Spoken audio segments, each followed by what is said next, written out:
I was watching some drills. Whenever you do a drill, you always want to do a physical demo. You can talk it, but they gotta see it. Go out there and show them what you want.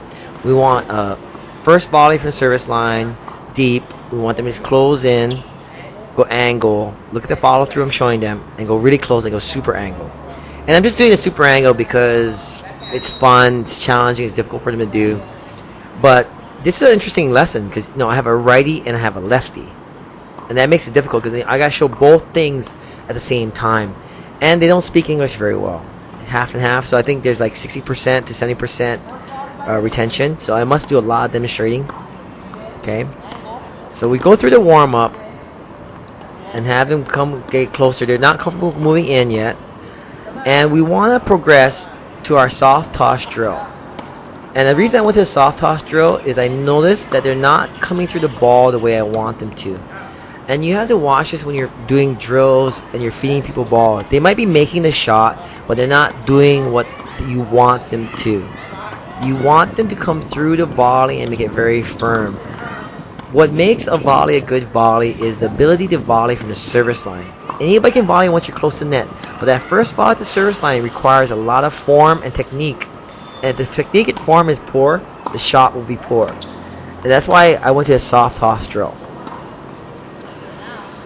The soft toss drill accentuates the fact that the hardest shot, and you also want to put targets up, but the soft toss drill accentuates the fact that the hardest shot to hit is a slow slice or a dipping ball with no pace on it, because they actually have to come through the ball with their hand.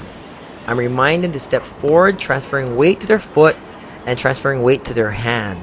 The ability to transfer weight to your racket at the top of it is very difficult. So we do the soft toss drill. First you start really high because it's very difficult to generate force off of this. And then if they're better, like he's better, so I give him a lower volley.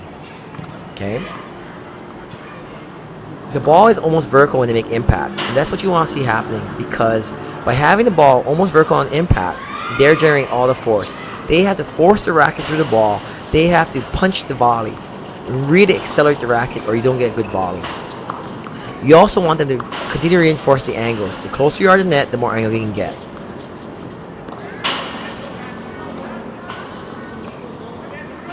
I do a lot of physical demonstrating because I want them to stay low, keep their head still, and bring their hand forward. So that the theory is keep your head still.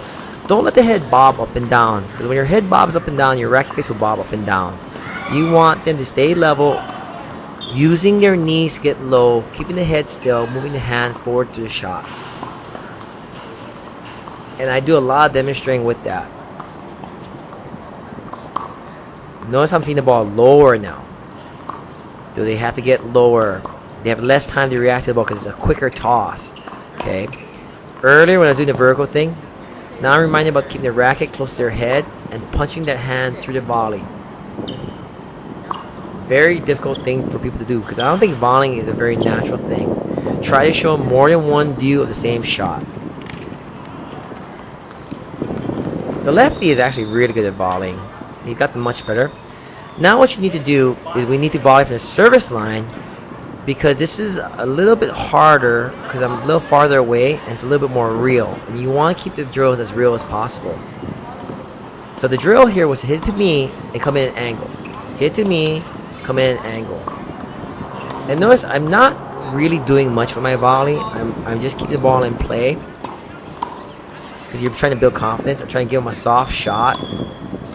They close in and finish. I'm also trying to give them a lower shot and encourage them to come through. Notice how they're always stopping. This is making me crazy. But they always stop. Like they volley and stop. They don't keep moving forward. I want them to move forward. And a lot of people don't like to do this. They don't like to get close to net. I don't know if it's a fear of the overhead. It's a fear of the ball. But they just kind of hit the volley and they stop. And I can't remember what my coach did that made me come to net and get closer and closer. Now you move farther back. And now what I'm going to do is not feed, I'm going to actually hit a ground stroke. This is very difficult for people to do. When you hit ground stroke, it makes it a totally different shot. You know, a feed is very controlled, but a ground stroke, when I hit it, not very controlled. So you want to get them used to that, because that's what's going to happen in the real match. They're going to hit a volley off a ground stroke. And this has to be very precise because the cart is kind of blocking me. I cannot move to my left. You want to try to make your drills as real as possible. So I like to do this drill. That's the progression we use. We start with a basic warm-up of dead ball feeds. We go to the soft toss. We go to the service line, volleying everything in the air, and then we go to the shot off the ground stroke. And that progression will work out. And you'll notice your students will have a very difficult time hitting a volley off a ground stroke.